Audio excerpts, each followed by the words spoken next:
dark world contains strong language and depictions of sex, violence, and sexual violence. Please use discretion when listening to our episodes.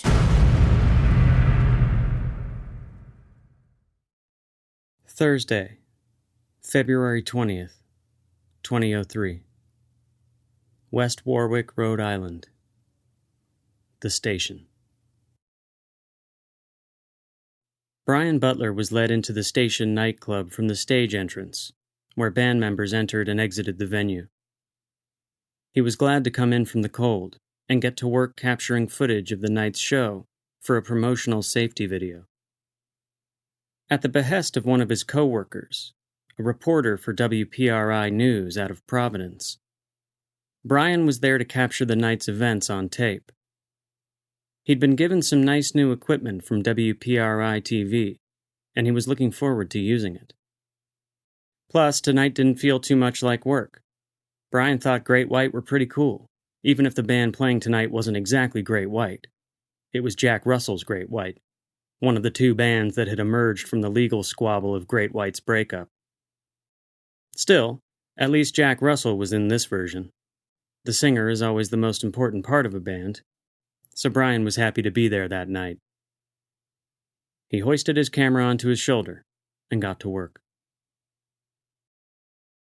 At around 9 p.m., just after one of the night's first opening bands had finished their set, Brian was approached by Jeff Darderian.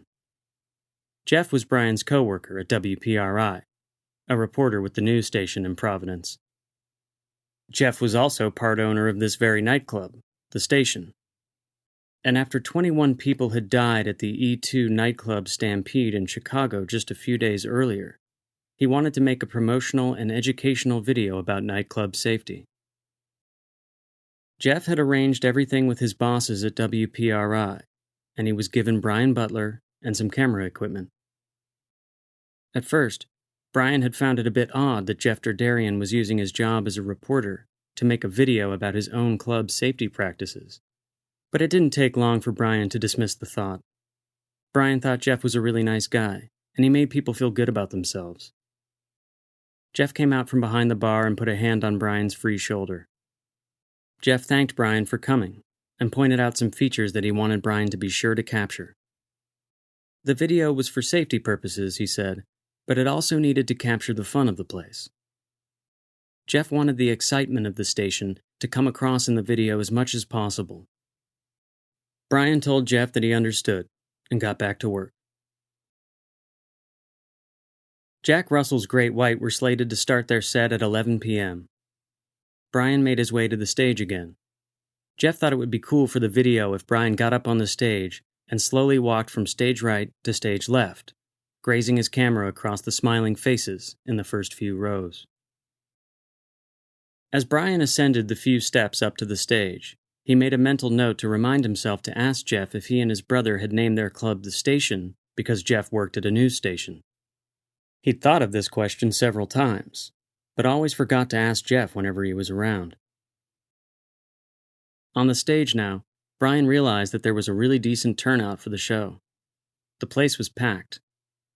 The capacity for the station was about 400, and by Brian's estimation, the show must have sold out.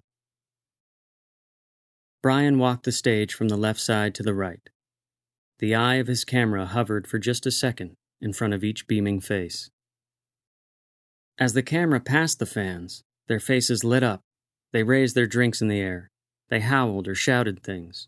Some yelled, "Great White!" They all looked truly happy, genuinely excited to be there. This is exactly what Jeff Darderian wanted Brian to capture. Happy patrons of the club, brimming with anticipation. Jack Russell's Great White would take the stage in less than 30 minutes. And then, before Jack Russell would sing his first chorus, almost every single person that had smiled and shouted into Brian's camera would be dead.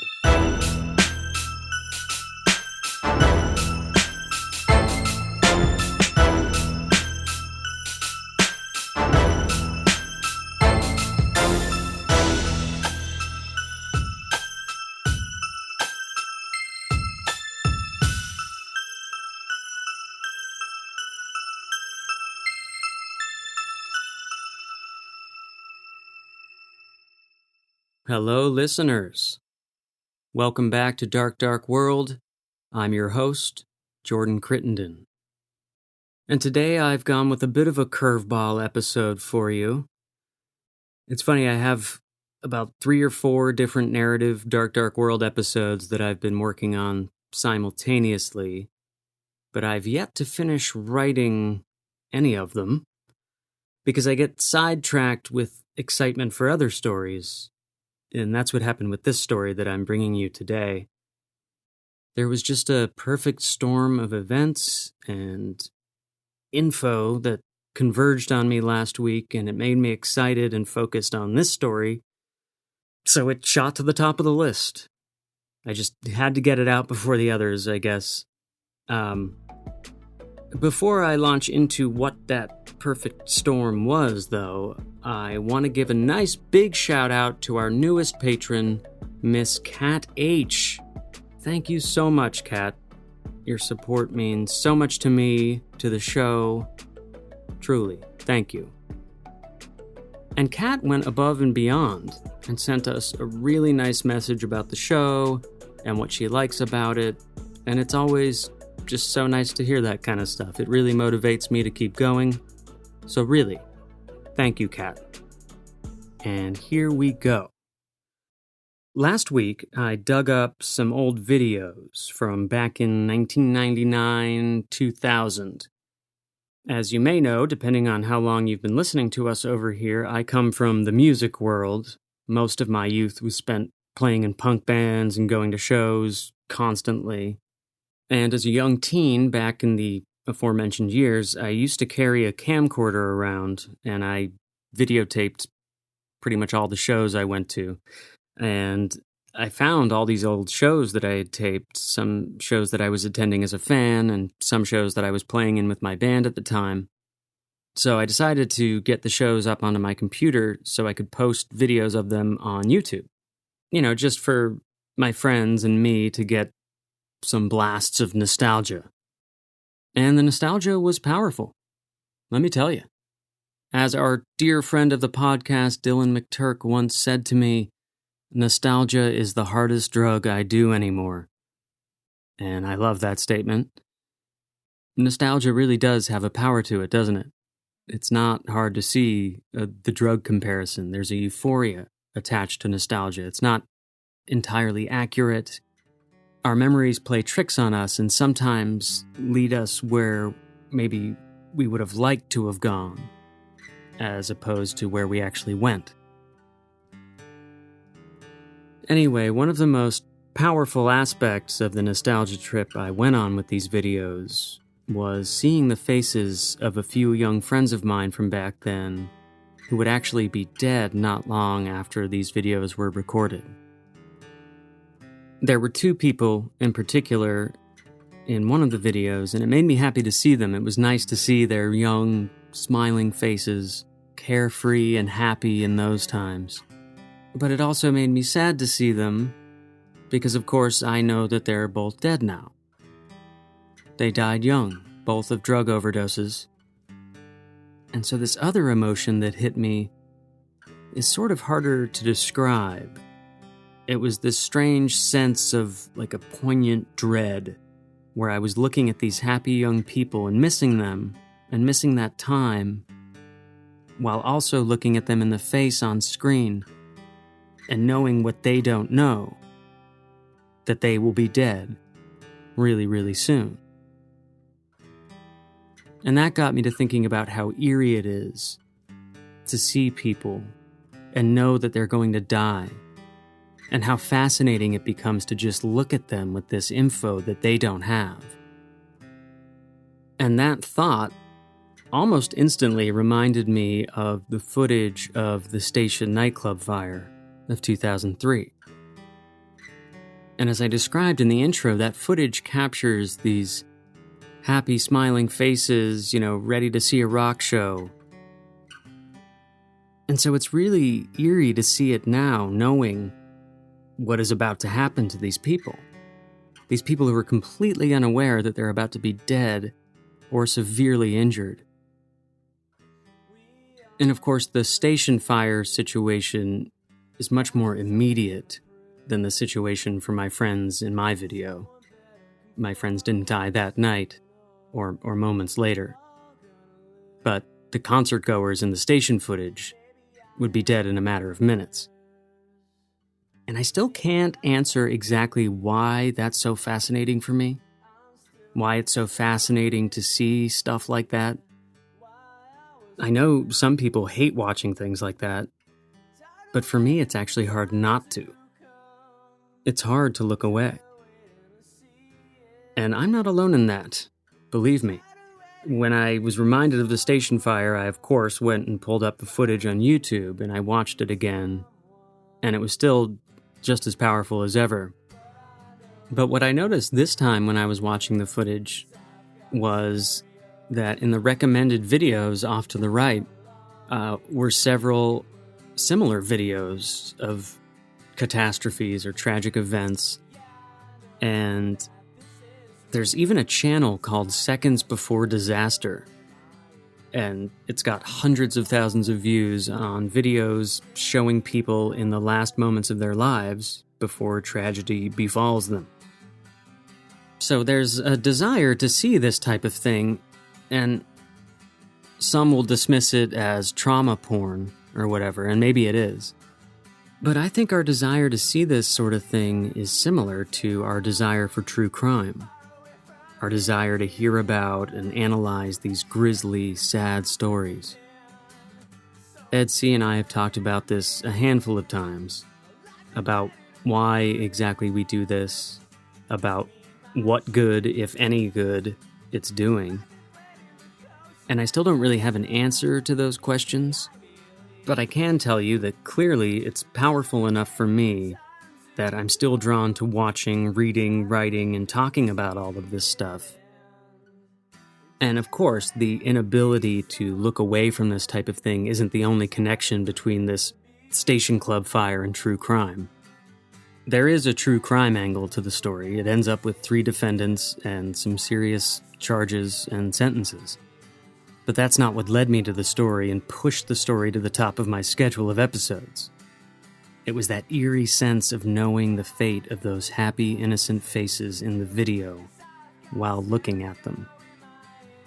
And I think that makes it even more important than usual to try to present this story in a way that's respectful to the victims. I don't want this to be trauma porn. For this episode, I considered including some audio from the footage of the club fire, but I realized pretty quickly that there was no real reason to do it, other than just to shock and disturb, and that's not what I'm trying to do here. As I mentioned, there are plenty of videos on YouTube that have all of the video and audio from the fire, so you can easily track it down if you want to. But here, I just want to present this awful story because it's an interesting one with many talking points, but also because maybe in doing so, we can come a little closer to understanding that eerie sense of all-knowing omnipotence that some of us can't resist when we see things like this. And as I say, it's my aim to do this in such a way that it's clear that I'm being respectful and treating the victims of this tragedy with the same sense of care that I would use to present the stories of the 2 friends from my videos that I told you about. And so this episode is for them. Rest in peace, Kim. Rest in peace, Dean. This is Dark Dark World, episode 24, The Station Nightclub Fire.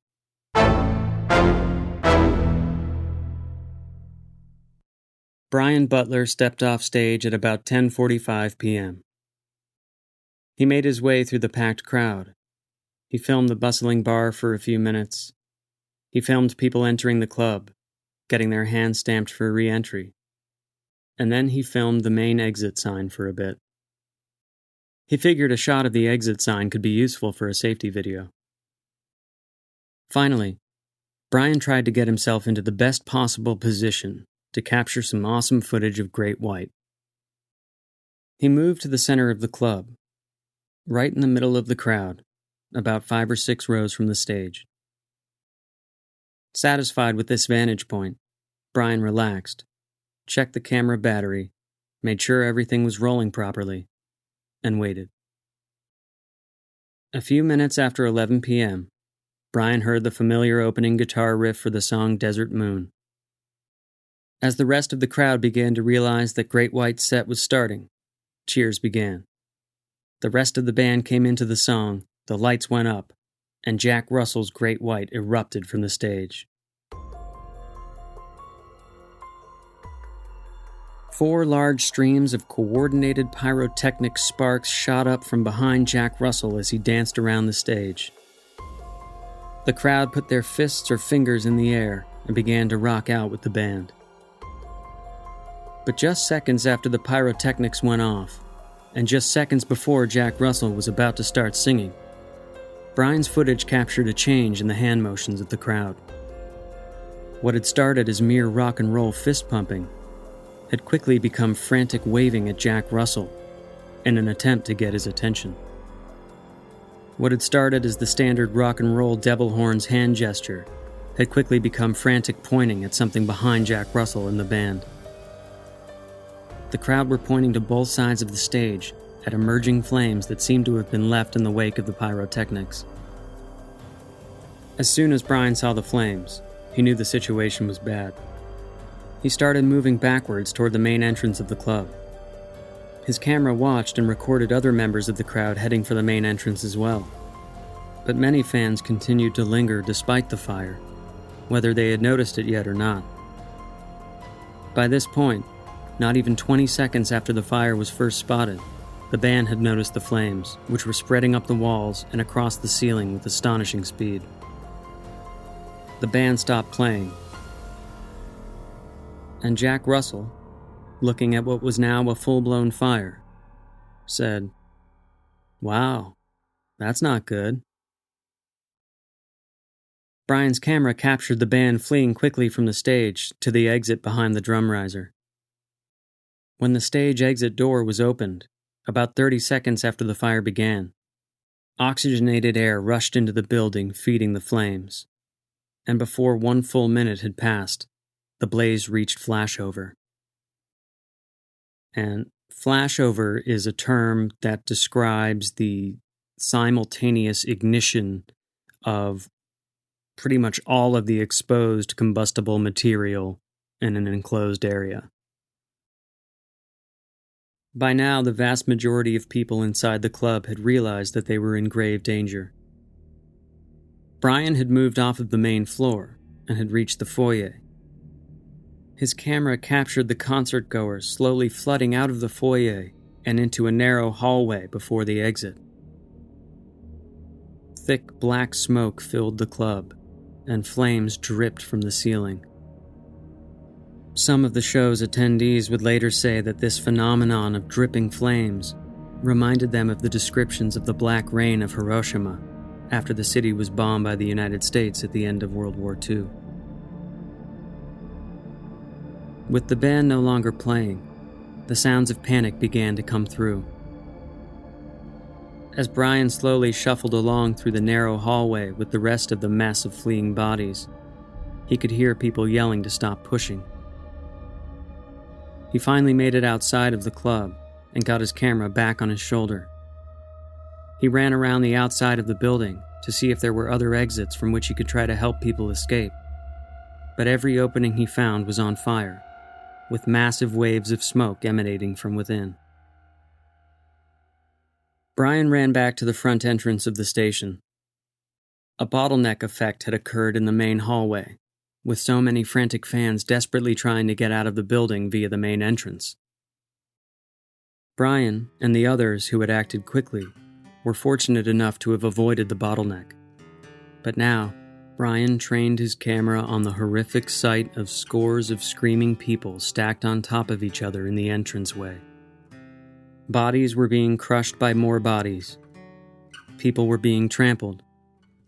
And from behind them came the agonizing screams of people on fire, desperately pushing to get out.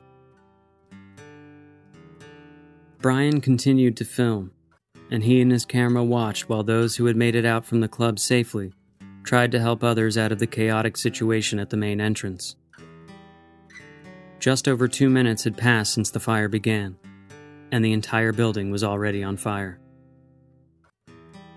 Brian ran around the perimeter of the building once more, but there were no signs of life apart from those at the main entrance. He could hear the sirens of the fire trucks approaching the club. The fire had been raging for just under 5 minutes when the fire department arrived.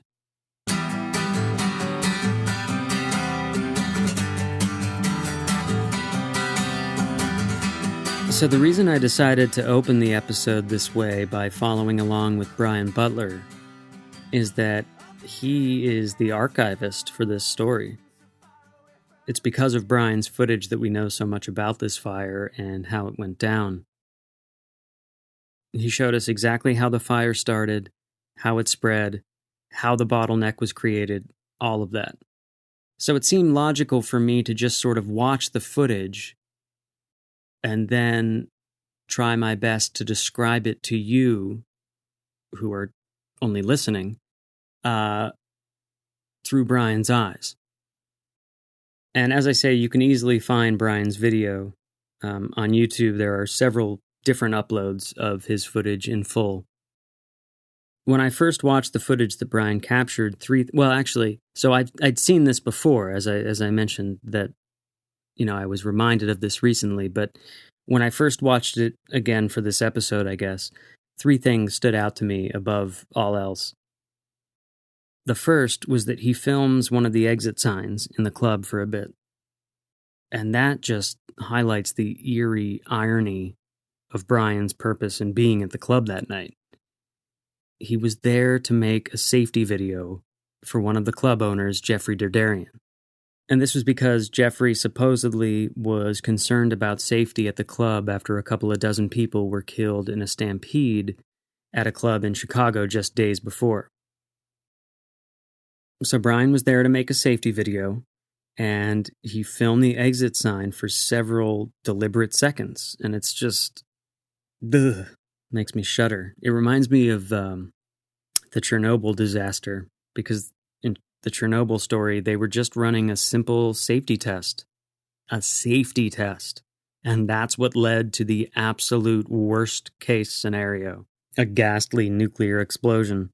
It's just wild. And here, Brian Butler's filming a safety video, and what happens? The least safe night of the club's history. Anyway, more on the club's safety and Jeffrey Darderian will be coming here shortly. The next thing that stands out to me about the station fire footage is just how shockingly quickly the fire starts and spreads. We're talking less than 2 minutes before total carnage. It shows pretty clearly that if you were in that club and you reacted to the fire any slower than Brian did, you were definitely going to be severely injured and you were likely going to be killed. It's just truly insane how quickly fire spreads and how alive it seems. Like when the oxygen comes in and you have the flashover, remember Backdraft with the fire sort of breathing under the doors? Wild stuff. Fire is insane. This is why you listen to Dark Dark World for these awesome quotes. Fire is insane. Bro, have you seen Fire? Fire is insane.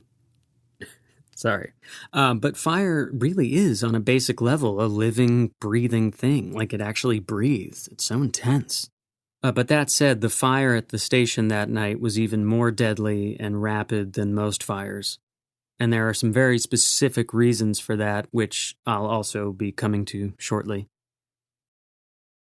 The final and perhaps most jarring thing that sticks with me from Brian Butler's video comes at right around 1.5 minutes after the fire starts on his footage. Brian has just gotten outside of the club and is running around the side of the building to see if anyone is trying to get out from other exits. And we're along for the ride with him because of the camera, but he's not really focused on getting good footage or anything at this point. His camera's just basically on. All you can really see is the ground while he's running along, or the sides of the club walls, things like that. But it's at this time that you start to hear the most tragic soul-crushing screams from people trapped inside, burning alive. It is absolutely chilling. That's the audio that I decided against playing on here for you. Even pointing it out makes me feel a little bit dirty, but I just wanted to highlight how hard it actually hit me. I watched the footage several times in preparing this episode, and that part never got any easier to hear. In fact, just days after the fire, a survivor named Mike Vargas, who was knocked to the ground and trampled during the bottleneck crush, stated that the hardest memory he was dealing with from that night was the moment when the screams he could hear above and around him turned from cries of frustration and anger about not being able to get out of the club to screams of sheer agony and despair as their bodies began to catch fire. And actually, maybe I'll play that for you. Here is Mike Vargas. Top of you and around you. That's the part that's really, really troublesome. They were just screaming in pain and, from anger, it turned to fear. You can sense the change. You can feel the change in their voices. I just heard people screaming in pain and crying, and that went on for about maybe 20, 30 minutes. The screams got more and more intense, and then eventually they started, dwindling down. They started quieting down, and before you know it, it was quiet. That's when I realized a lot of these people are dead. So that's heavy. In the end, between the flames, the toxic smoke, and the stampede at the main entryway, 96 people died in the club that night, with 4 more dying later on in hospital. So 100 deaths, with an additional 230 people injured. The max capacity for the station was 404 people. However, that night there were 462 people in attendance. Of those 462, only 132 escaped without any serious injury. I think sometimes with numbers like this, it's easy to dismiss the gravity of what you're dealing with. I'm guilty of that. I have trouble with statistics for death and dying. It's hard to just wrap my head around, like with historical things like wars, when they just list numbers of casualties, it just sort of becomes meaningless because it's too hard to accurately picture what 500,000 dead people looks like. It's just not easy to imagine with any accuracy. And I think that's true for a lot of people. But another thing that can happen with this sort of information, especially with stats for injured people, is that terms like injured are so broad and vague that it's hard to really get a sense for what we're being told. I think sometimes we hear, 20 people were injured, and we think that means, maybe they broke some bones, or in this case, suffered some burns, but, at least they lived. That's the real thing we're thinking about. It's like, okay, they were all right. Or that the real tragedy is the number of deaths. But with this story, it's not so easy to say. Because when I tell you that there were 230 injuries, I'm not talking about broken arms or cuts or concussions. There was plenty of that stuff too. But in many cases, the injuries were unimaginably severe. We're talking about horrific burns. Externally, where skin and hair was completely melted away until some people, or parts of them, were nearly skeletal. And in fact, in some cases, the injured were so badly off that it's likely they'd rather be dead. It's hard for me to think of anything worse than burning in a fire, not to mention burning alive, while also inhaling toxic smoke that's actually burning me from the inside as well, internal organs just melting away. Here is a Rhode Island firefighter from North Providence. His name is John Gregson, and he arrived on the scene that night just after the bottleneck effect had subsided. John arrived to discover that firefighters were now simply trying to find any signs of life still inside the club. The rule is pulseless and breathless in a mass casualty are not viable. And the hardest part for me at that point was standing there waiting for a, quote, viable victim and watching all of these individuals laying on a top. And they didn't look that bad. as you looked over that night, and being in the winter and the bodies were on the ground and they were steaming, and you would look and you'd say, is that a breath? And you were hoping, and you knew you couldn't go over there. You knew you had to stand right there and do what you had to do. You had to wait for someone to come out with a pulse and a breath. And that wasn't happening. And the young guy just stopped in this look in his eyes, and he said, it moved. And I looked and I said back, no, it didn't. And it was the first time I had referred to anyone as an it, but you couldn't tell.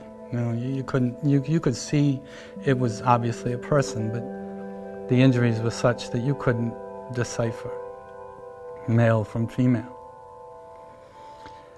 And then they were arguing that it hadn't moved. And then she just reared her head and made this sound, trying to tell us that, that she was alive.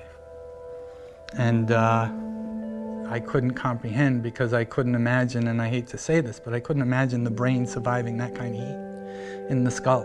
Just that alone. Never, let alone what she inhaled, let alone, the amount of burn she had. So we got her in the truck, and I sat on the floor because her head was down, and I knew she couldn't see me, but I just wanted somehow for her to know that I was close. And sat on the floor, and like I said, I was injecting her with one hand, I was holding her hand with my other. And then I was praying. I was praying that someone wasn't going to make it. I remember that feeling of just looking at the totality of this young woman's injuries, and the fact that modern medicine is where it's at. The potential of her surviving this was greater than I had wanted it to be. And I know that sounds terrible, but she needed to be comfortable. We needed to be there. She needed to be out of there 10 or 15 minutes sooner. Or we needed to be there 5 minutes later. And I'd never prayed like that before. And it's a hard thing to swallow, even to this day, to imagine dedicating my career to helping people and sitting on the floor praying that someone would go. It's not something that you usually do. For their 2003 winter tour, Jack Russell's Great White had been opening their set with Great White's 1991 hit, Desert Moon. In the video for Desert Moon, which is hilarious, the band are dancing around with various fires behind them. The fires in the video may even have played a small role in the apparent lack of urgency that some of the station attendees displayed that night. Brian Butler commented, quote, I noticed when the pyro stopped, the flame had kept going on both sides, and then on one side, I noticed it come over the top. And that's when I said, I have to leave. I turn around and I said, get out, get out, get out, get to the door, get to the door. And people just stood there. End quote. Because of the success of Desert Moon and its accompanying music video, the band thought it would be cool to introduce some of those bitchin' flames from the video by adding pyrotechnics into their set. Once at the start of Desert Moon, at the top of their set, and then once again sometime later on. And frankly, it seems like that's just about as much thought as they gave to the idea. The band purchased gerbs, which are a type of firework that spray out a controlled stream of sparks for a certain amount of time. The band used 4 gerbs to spray sparks 15 feet for 15 seconds. 2 gerbs were positioned in the middle of the stage, just in front of the drum riser, behind Jack Russell, to shoot straight up into the air, and the other 2 gerbs were set on opposite sides of the stage, shooting sparks diagonally up and out to the sides, sort of like flying buttresses. These flanking gerbs were the ones that became problematic at the station. The band's tour manager at the time, Daniel Beakley, was charged with operating the pyro on the tour. It was his job to coordinate the ignition of the shooting sparks in time with the intro of Desert Moon, so that right when the full band would come in after the guitar intro, well, sparks would fly. And on February 20th, 2003, at the station, the sparks from the gerbs hadn't flown for even 10 seconds of their 15-second lives before part of the stage was on fire. The sparks from the gerbs on the sides of the stage ignited highly flammable acoustic foam that surrounded the stage, primarily lining the top and center of the drummer's alcove. The acoustic foam was installed in 2 layers, with highly flammable urethane foam above polyethylene foam, the latter being fairly difficult to ignite, but releasing much more heat once ignited by the less dense urethane. Burning polyurethane foam instantly releases an opaque, dark smoke, along with lethal carbon monoxide and hydrogen cyanide gas. These are serious fucking gases. These are gas chamber gases. Inhaling just a couple of breaths of this type of smoke can cause rapid loss of consciousness and eventually death by internal suffocation. So again, even if you were one of the people who had made it away from the flames in the club and were at the entryway trying to push your way out, you're still dealing with this smoke, which can be just as agonizing as burning alive. You're literally suffocating from the inside. It's just horrific. Now, as I mentioned just a moment before, some of the concert-goers believed that the flames were a part of the show, particularly because the song was Desert Moon, where flames are prominently featured in the music video. It wasn't until the fire had reached the ceiling that everyone in the club knew they were in danger. After the band realized what was happening and stopped playing, and Jack Russell remarked, "Wow, that's not good," they ran off stage and headed for the stage exit. By now, the fire alarm had gone off, but despite there being 4 exits in the station, the vast majority of attendees headed for the front door through which they had entered. An ensuing stampede led to the bottleneck effect, which resulted in a massive crush in the narrow hallway leading to the main entryway. This, of course, blocked the main entryway completely, resulting in far more deaths and injuries than would have occurred otherwise. Here it's probably worth mentioning again that the station's licensed capacity was for 404 people, but there were 462 people in the club that night. Slightly more than half of those that survived the show were injured, either from burns, smoke inhalation, thermal trauma, or trampling. And again, when I say injured, it doesn't at all capture what some of those people went through. I mean, when you're wondering if you'd rather be dead than continue on with life in your new state of damage, you're beyond injured, in my opinion. 100 people died that night. One of those was the guitarist for Jack Russell's Great White, Ty Longley. And I don't mention him specifically because he was a band member and therefore more interesting somehow than the other 99 people who died. I mention him simply because the way he died is particularly haunting. You recall that the band made it out of the club quickly and easily by exiting from the stage exit. And Ty Longley did just that. He ran out the stage exit with the other band members and was safe and sound outside of the club.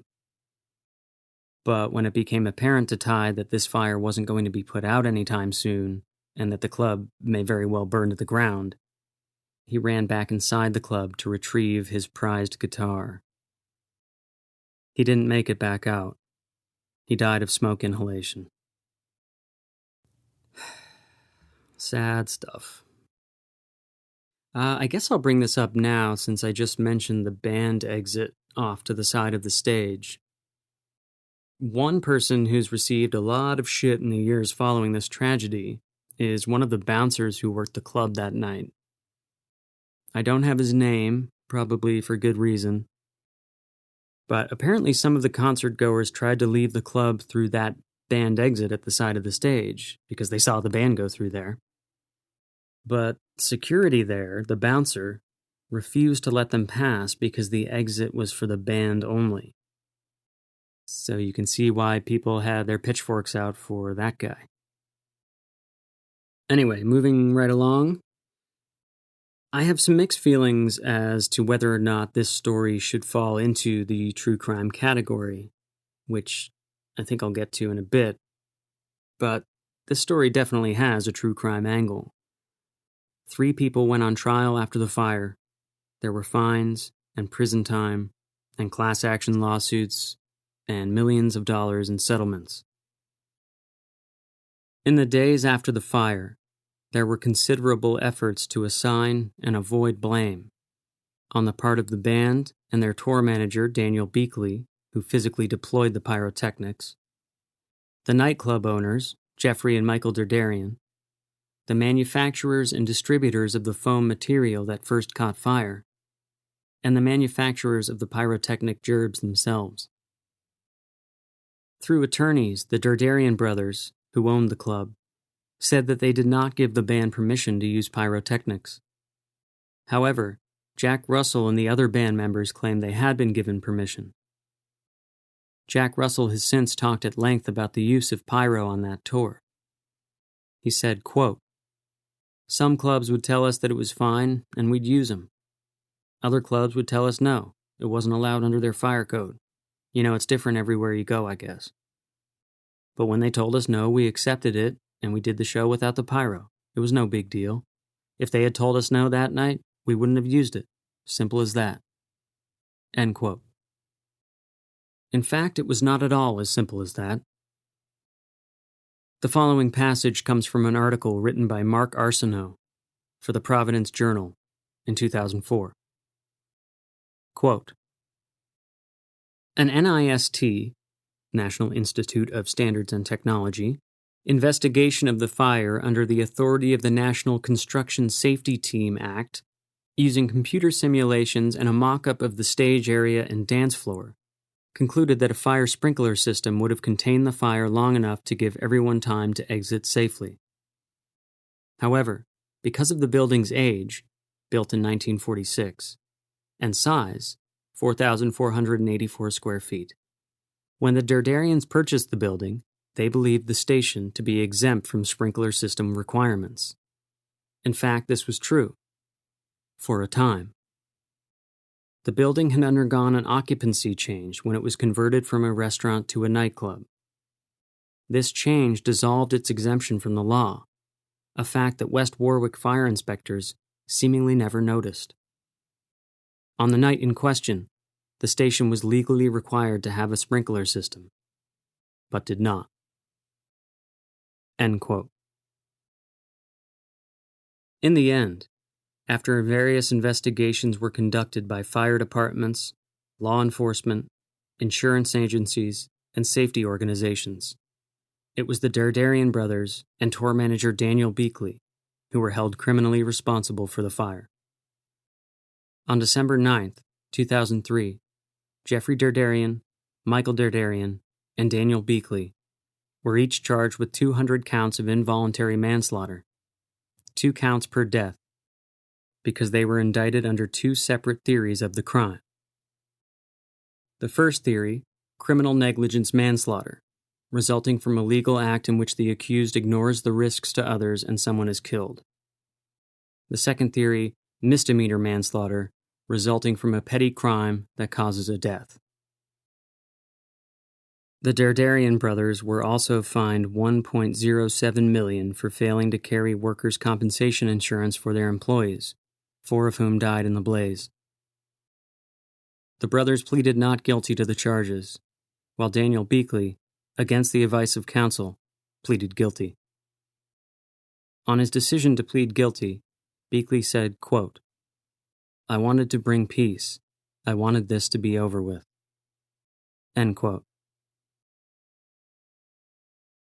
The Darderians were found guilty after a brief trial.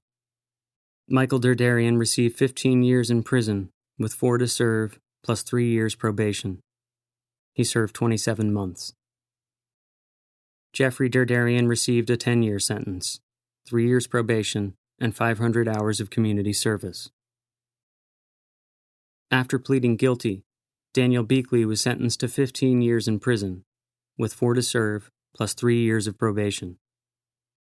He served just 2 years, thanks in large part to the support of many of the fire's survivors and many of the fire's victims' families. Family members of victims, as well as survivors of the tragedy, wrote letters to the parole board, and some even made statements at Beakley's parole hearing.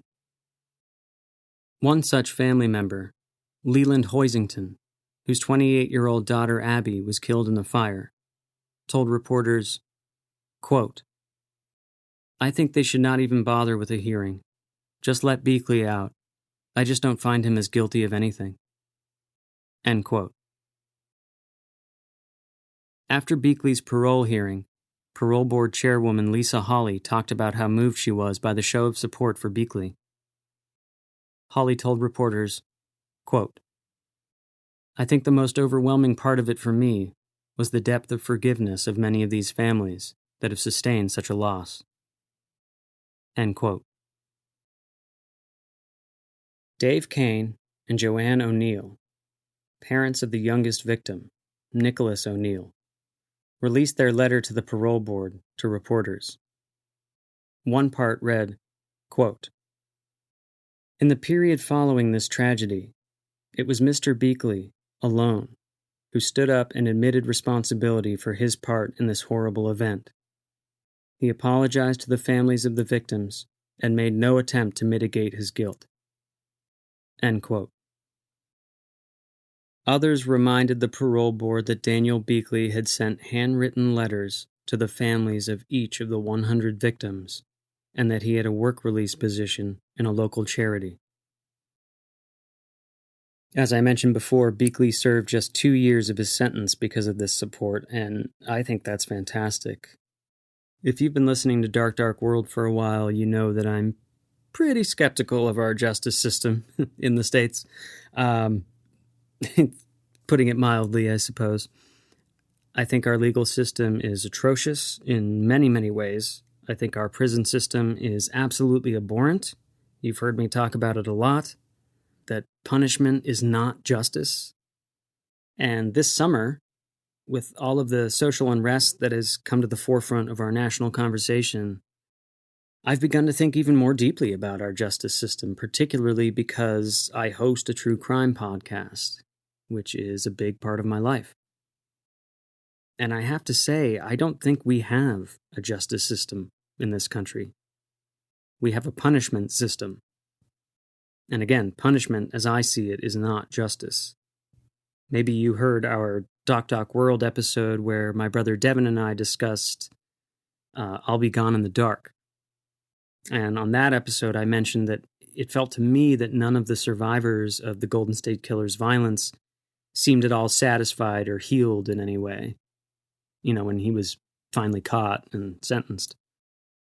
Or maybe you heard our recent episode about the concepts of restorative justice and transformative justice, where we addressed some possible alternatives to our punishment system.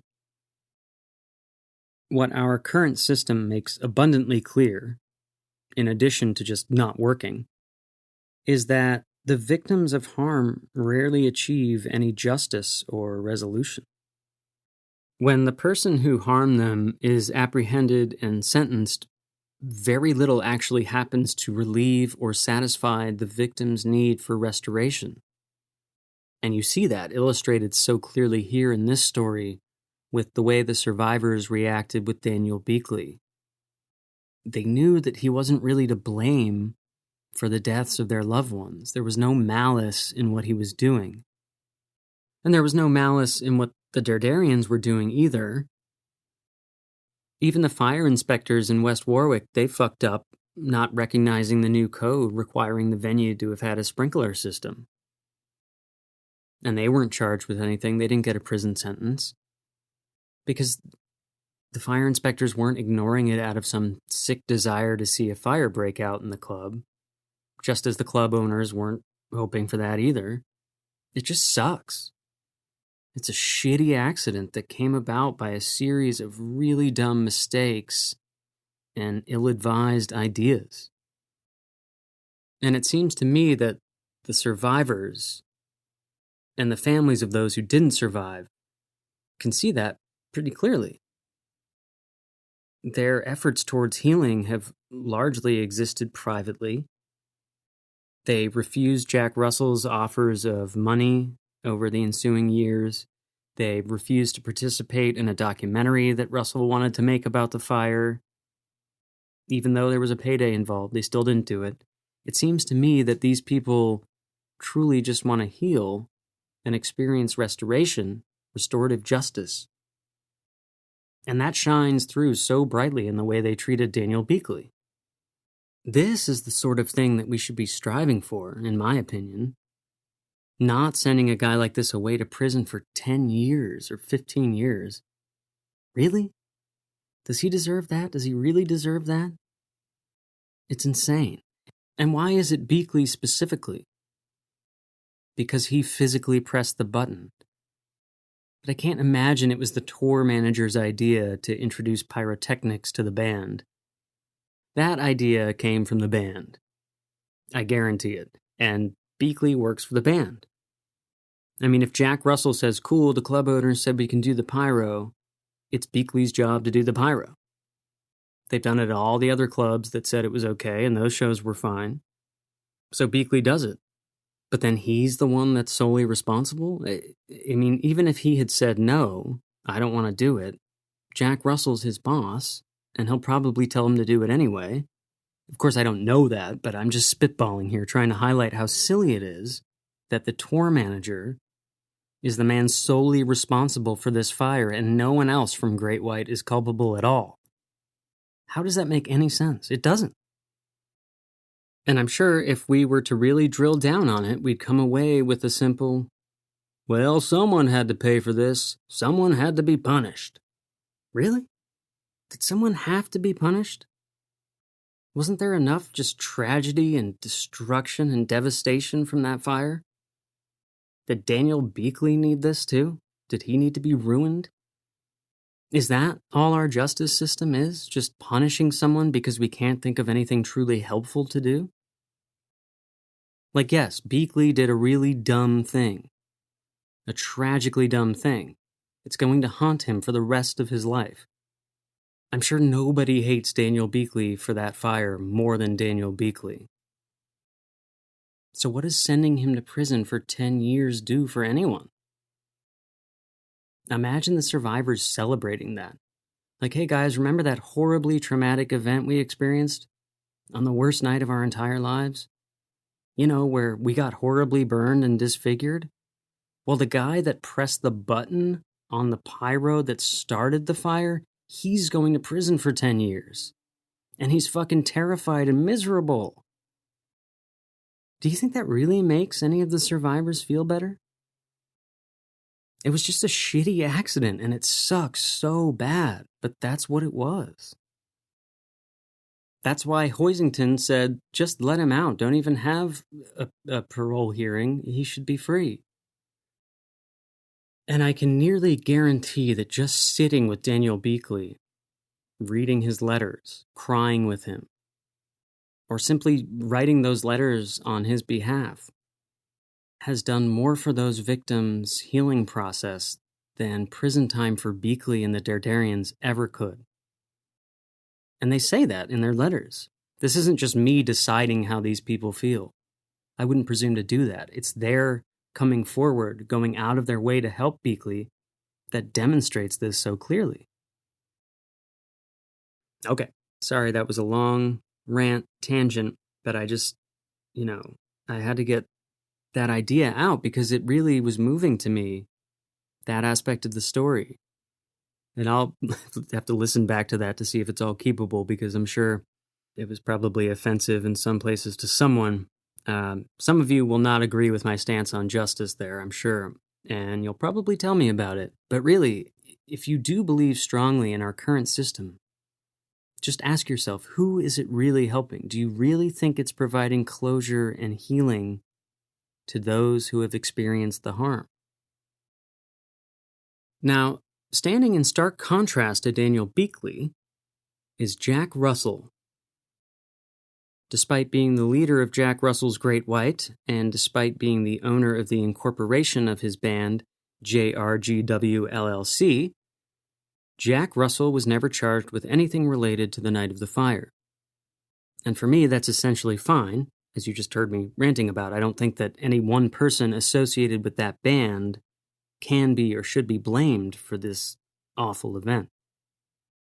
But one thing that doesn't sit well with me regarding Jack Russell is that he never apologized for the fire. He never came out and made a statement, not even just saying that he was sorry that it had happened. That's insane to me. He claims that his lawyers told him that apologizing would be admitting guilt, and then he could be charged with crimes, and that's the only reason that he never made a public apology. Bullshit. He's a coward and a loser. Although, that was probably true long before the station fire ever happened. Jack Russell did, several months after the fire, arrange a tribute tour to honor the victims of the fire. Russell wanted to donate a portion of the proceeds from each concert to the Station Fire Memorial Foundation. However, the president of the foundation, Gina Russo, a survivor of the station fire who suffered staggering injuries due to severe burns, refused to accept any money from the tour. She believed that without a public apology from Russell, the tour amounted to nothing more than Russell trying to cash in on the tragedy, to gain more money and more publicity. Another of Jack Russell's hollow gestures came by way of announcing before the memorial tour that Jack Russell's Great White would never play the song Desert Moon again. Russell and guitarist Mark Kendall vowed that the song would remain buried with those who lost their lives in the station fire. They were able to keep this promise for just 6 years. By 2009, they were playing the song again. Jack Russell explained, quote, "The fire wasn't the song's fault." End quote. No, it wasn't the song's fault, Jack. But you don't vow something like that and then go back on it if you want to be viewed with any modicum of respect. Finally, and I was somewhat surprised to hear this, but Brian Butler, you remember our cameraman from the fire, was heavily criticized for continuing to film after the fire started. Claims suggested that Brian was obstructing the escape for other patrons of the club, and that he didn't do enough to assist others in making it out. But these claims apparently held enough water that WPRI-TV settled out of court with the survivors and victims' families to the tune of $30 million. Okay, that pretty much wraps up the nuts and bolts talking points for this episode. As I was writing this one, I kept thinking about the countless amount of shows that I've been to over the years. I mentioned at the top of the episode that, whether I was playing in them or just attending, I've just been to tons. Been to really nice clubs and really seedy clubs, but I've always felt pretty safe at all of them. Sometimes I may have been afraid of other people inside the shows, but I never feared for my safety due to structural hazards or things like that. It's also hidden away, behind the scenes. You truly never think about it. And the same goes for movie theaters or shopping malls, like it doesn't have to be a nightclub. It's pretty overwhelming to think about how much trust we put in the owners of buildings and in fire marshals and, building inspectors. How many times at a concert has it crossed your mind whether or not everything's up to code? I actually have more memories of being annoyed by bouncers or someone working at a club telling me that I couldn't stand somewhere, or couldn't have a drink somewhere, or couldn't smoke in a certain area due to fire codes. And then I think about the station fire, or something like that, and think, well, yeah, this is exactly why those people were concerned about you standing in that spot, Jordan. Look what can happen. Ugh, gives me the creeps. I'm curious as to whether or not any of you, after hearing this, will seek out the station fire footage from Brian Butler. I think about his footage, and I wonder, too, if the survivors ever watched it. and how hard that must be to have a visual record of the scariest night of their lives. I guess that's what I was trying to touch on at the beginning of this episode, about that eerie sort of excitement that comes when you're watching something that you know is about to go wrong, but the people in the video, forever trapped in that moment of time, still don't know anything is about to go wrong. No matter how many times you watch it, they still don't know. They still don't leave. As I mentioned also with Dean or with Kim, my friends in the old videos that would be dead soon after the video was taken. No matter how many times I watch it, they're still smiling. They still don't know what's coming. And the sadness that comes from that is part of the twisted appeal of seeing these sorts of videos or home movies or whatever. And while it can be a nostalgic, eerily exciting thing to watch, we have to try to be mindful of the people who would watch the same footage and find the experience to be thoroughly traumatic and awful. We have to be mindful of the fact that we're looking at real people in these videos. We're talking about real lives here. I've tried to be mindful of that, and I hope that I've come across that way here today. If you are like me in this way, I can't tell you why it is you want to go look up the footage from the fire right now. Maybe you're even curious to see if you can find Dean and Kim in my videos. Seek them out and try to figure out which ones they are. I wouldn't put it past me if our roles were reversed. I can't tell you why that is. Is there some schadenfreude mixed in there? Probably. I mean, it's like you can watch the station fire video, and no matter how bad your life is or how depressed you are at the time, you can still look at that video and say, but at least this isn't happening to me. I can't tell you why we're going to crane our necks to catch a glimpse of whatever carnage may lie there at the next accident scene we drive past. But I can tell you that I think it's worthwhile to try and figure out why. To look at yourself and remember that those faces you see in that nightclub were real people with real lives and real things to be happy or sad about. And all of that was ripped away in minutes because of some absurd convergence of idiotic actions and a lack of other actions. These were real people, and we should try to remind ourselves that their realness, their authenticity, is a large part of why we're watching them. Up here in the mountains, so far away from here, they help me to find something. That's it for today's episode, listeners. I'm sorry it took a while to get this one out to you. Please share this episode if you liked it. Tell your friends and family about the show in general. If you're watching us on YouTube, please like and subscribe. It helps us out tremendously. And if you're listening on Apple Podcasts, please take 30 seconds to write us a nice review. Give us 5 stars. It helps us a great deal. Thank you all so much for listening. Thank you for your support. Shout out to Kat again. For Dark Dark World, I've been Jordan Crittenden. See